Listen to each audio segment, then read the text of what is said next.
আমরা এখন বক্সিহাট থেকে নতুন বাজার যাচ্ছি, সাথে আছে পাহাড় ভাইয়ার। খুব মনোরম পরিবেশ, কোনো কোলাহল নাই।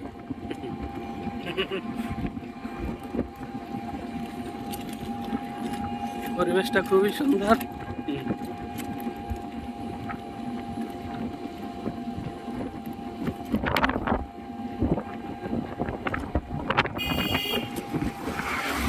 এই যে ভিডিওতে হাত লড়তেছে না, কিন্তু এটাতে কিছুই আসবে না, এটা ওইভাবে ক্যামেরা ইয়ে করে।